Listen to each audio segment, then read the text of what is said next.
Mo, Gemini. Welcome back to our channel. Naway, nasa mabuti kayong kalagayan while watching the channel. This sa channel reading, kayo nang bahalang magpalit-palit ng situation nyo sa reading ko.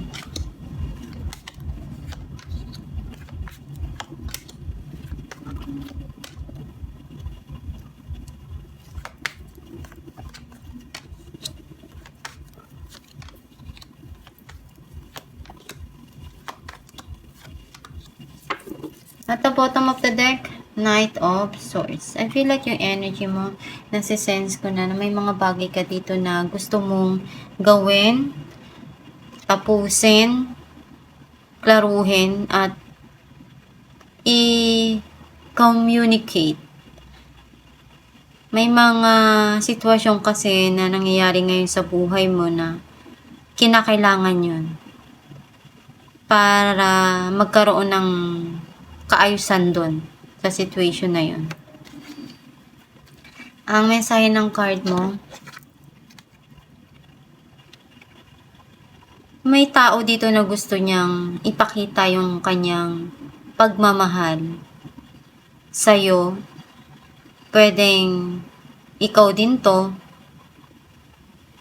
Gusto mong iparamdam yung pagmamahal dun sa mga taong nagmamahal sa'yo. Pinupunuan mo yon, sinusuklian mo ng walang kapalit.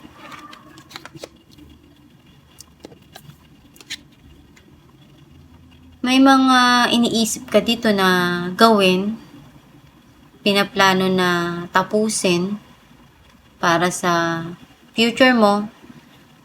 May mga pangarap ka pa na gusto mong maabot. At may mga desisyon ka rin na gusto mong gawin.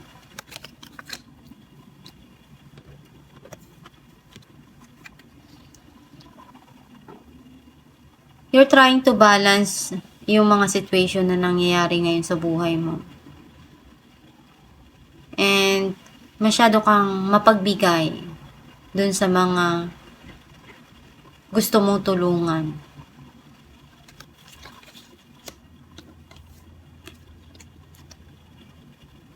Ngayon nare-realize mo sa sarili mo na mahalaga pala na alagaan yung sarili. Some of you, may fertility na involved dito. Pwedeng rebirth as a different person. Yung different person na alam mong nag-grow ka. May mga realization ka na pwedeng nakakatulong para mapaunlad yung sarili mo.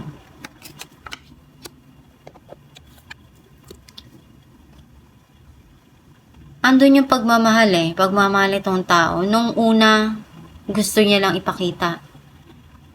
Ngayon, talagang iba na.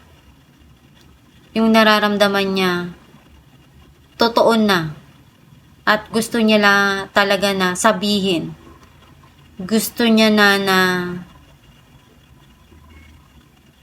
ipadama sa'yo ng sobra-sobra yung kanyang pagmamahal. Pagmamahal na alam niyang maibibigay niya sa'yo ng walang labis, ng walang kulang.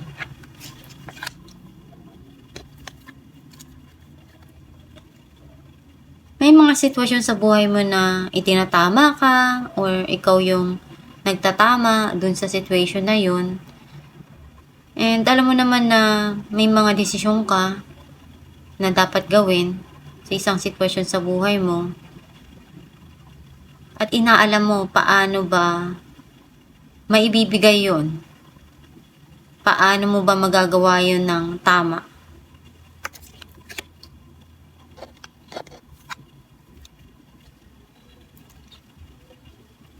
Meron ka ditong gustong puntahan or may hinihintay ka.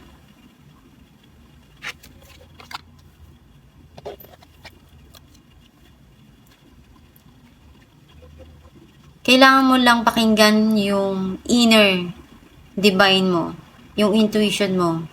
Kasi nakakatulong yan doon sa mga desisyon mo. Minsan kasi ina-avoid natin yun. Akala natin sa isipan lang natin yun. Pero once na ma-realize mo na mahalaga pala yun, kasi yung gabay mo, diyan kumukonek, ang Diyos Ama, diyan nakikipag-communicate sa'yo. Nararamdaman mo sa sarili mo kung ano yung mga bagay na tama doon sa sitwasyon. Some of you, you're keeping it something to yourself.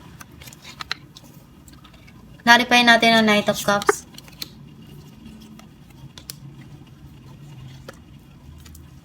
The Hermit and Ten of Pentacles. May mga hinihintay ka dito or binabalikan na memories. Masasayang memories. At may tao dito na hindi ka makalimutan. Gusto niya kasi yung long term. Ikaw yung nakikita niya na makasama sa mahabang panahon.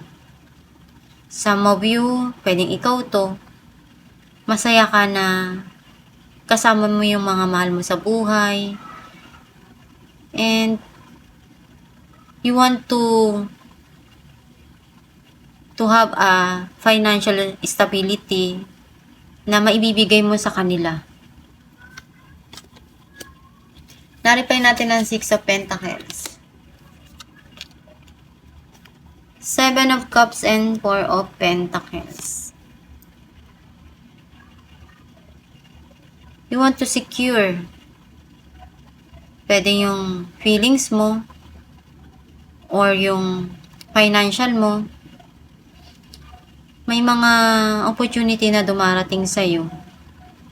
And pwedeng makatulong yun. Some of you, hindi ka makapag-desisyon right now.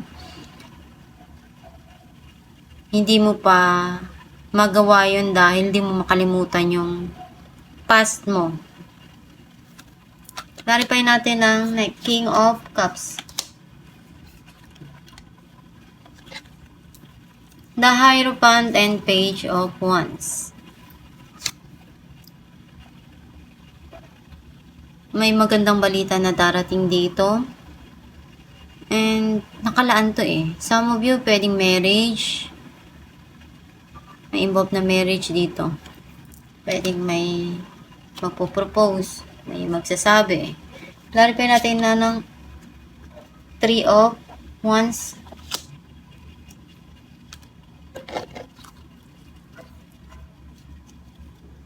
Seven of Pentacles and Six of Cups.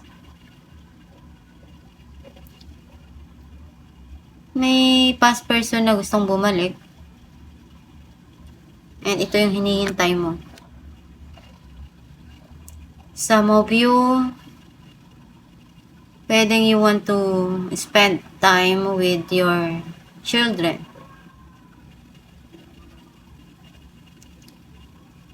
Some of you naman, yung past person mo, gusto niyang gawin ngayon lahat ng makakaya niya para makabalik ka sa buhay niya. Clarify natin ang Two of Wands. Eight of Wands and Ace of Pentacles. May mga opportunity na ibibigay sa'yo dito. And hinihintay mo yun. May mga plano ka na eh. Ready ka na dun na harapin to.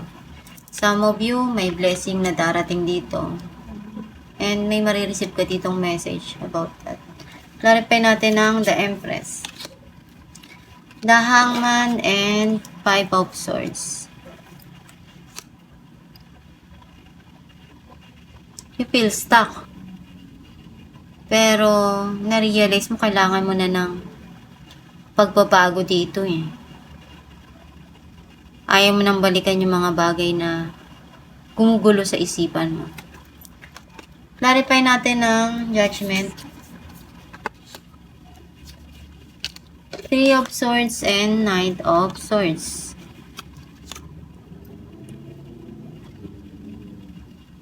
Someone rushing coming towards you.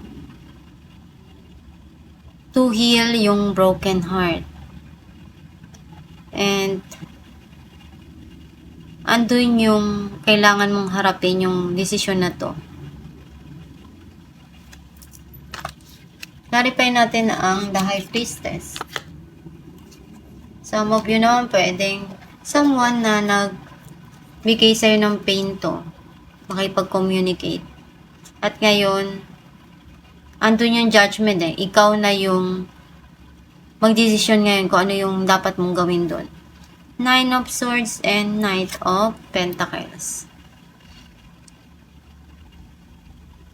May mga gumugulo ngayon sa isipan mo. Na-stress ka doon. Nalulungkot ka. Tinatago mo lang sa sarili mo yun eh. Pero pinupo-focus mo rin yung attention mo sa trabaho para makalimutan mo yun. Some of you, someone na hindi ka makalimutan. Pero hindi niya masabi sa'yo. Nalulungkot siya doon sa mga nangyari. Alam mo natin kung ano mensahe ng iyong gabay?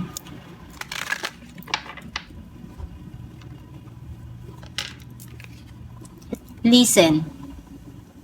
Quiet your mind, beloved one, and listen to our gentle reassurance that everything has been taken care of. Stay in a quiet and receptive state, without worrying about the exact nature of your desires manifestation. A quiet mind and body hears us quickly and clearly. This is our request to you. Listen. Ang mensahe ng iyong gabay na kapag nagmamanifest ka, kailangan pumunta ka dun sa lugar na tahimik para yung attention mo andun lang sa mga bagay na minamanifest mo. Walang nakakagulo sa isipan mo, walang nakaka-istorbo sa'yo. And magdasal ka lang palagi. I-communicate mo yung mga gusto mo mangyari sa buhay mo. Sa Diyos Ama, sa universe at sa gabay mo. Para makuha mo yung nararapat para sa'yo. At itong yung reading, Gemini. Kung nakaresonate ka, kindly comment down below. Thank you for watching.